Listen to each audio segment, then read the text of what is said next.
want milk from it, you must look after it. And you must make sure the cow is happy. You must give it hay. You give it lucerne. You give it dairy meal. In fact, nowadays we are giving them mattresses to sleep on so that they don't feel cold. And some people have even become very imaginative. You play them country music, Ken Rogers and Don Williams, so that they give you milk. The diaspora brigade is the dairy cow of the Kenyan economy. We must look after the diaspora people to agree to inject their money into our economy. And your money is huge. If we have programs to give you incentives to invest your money back home, we don't have to borrow money from other countries. Your money is enough to run our economy. So I look forward to a partnership where we shall agree with you people how we give you incentives to bring your money back home. We want you to come and start factories. We agree, we give you a tax holiday for several years, that there is no taxation if you set up a factory, so that you can create employment home and expand the tax bracket. We want to agree with you if we can have a diaspora bond where we can have a special interest package where you bring your dollars home, you earn a certain interest rate much higher than the country where you have come from. There are many things we shall discuss. Yeah? And I don't understand what is wrong with Ruto.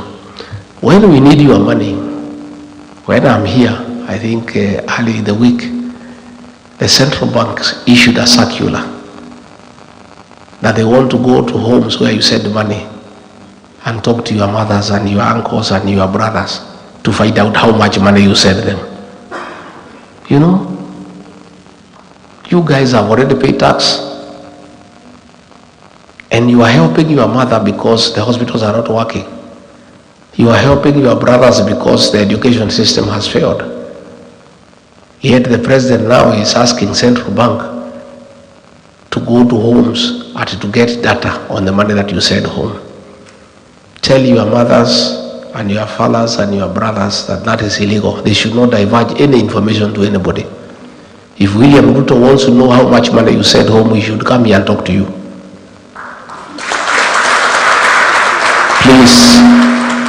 Please, William Ruto, don't harass our parents. Don't harass poor people back at home whose only crime is being held by people in the diaspora because your country is not working. If things were working, these people would not be sending them back home. They needed the money themselves, but they send money home because things are not working. So that is being intrusive. We don't want too much government into people's lives. The work of government is to give services to the people. Let William Ruto build roads and hospitals, provide water, electricity, sewage, internet. That is what Kenyans want. But he cannot send people in homes with the fitina to ask people, oh, I hear your daughter is in America, how much does she send you? That is rubbish. And you must tell the people you help at home, there is no legal requirement for them to divulge the help you give them. That is very personal. That is personal information. It's like asking you why you love your wife. Do you have to give that information? It's privileged personal information that is confidential. So please tell your beneficiaries, those you help, not to give that information to anybody. Again, I want to interest you to invest home. Let's have a discussion. That is your country. Things are working here. Why not? Yesterday, I spent a day in Silicon Valley. And I went to Google, I went to Meta, and things are working. And what is amazing, at Meta I found 35 Kenyans who are driving Facebook, Instagram, WhatsApp. Kenyans, young Kenyans, knowledgeable, at Kabogo, I found a Kenyan there, a young guy there. They are the guys behind the success of that great establishment. Later on, I met executives in the Silicon Valley running successful businesses. And you know, when I listen to people at Google, I listen to people at Meta on the ideas they have on innovations, on artificial intelligence, I was so embarrassed that despite having that kind of capacity with Kenyans to turn around our digital information technology, that our Minister for ICT is William Kabogo. Are you also not embarrassed? It's embarrassing.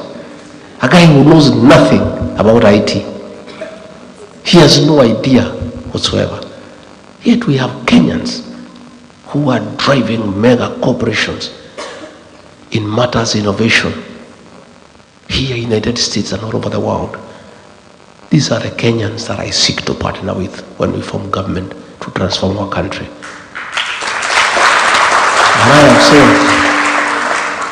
And I'm saying on a very serious note,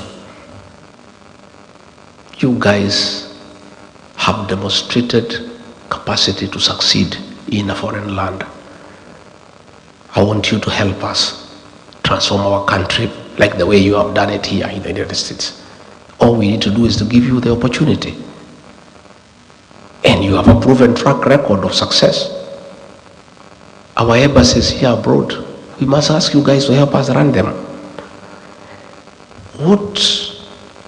As somebody who has lived here in the United States for 30 years, a CEO of a company who has worked all over the States, has the necessary papers, PhD, masters.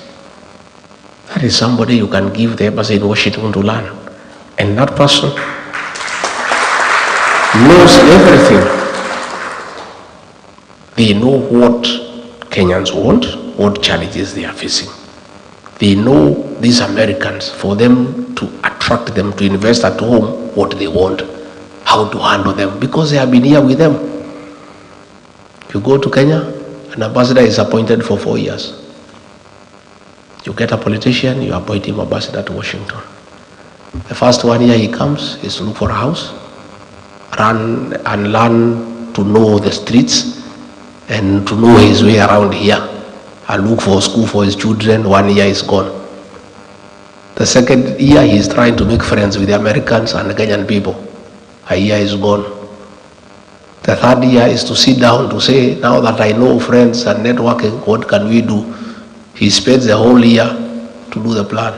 Then the fourth year is done.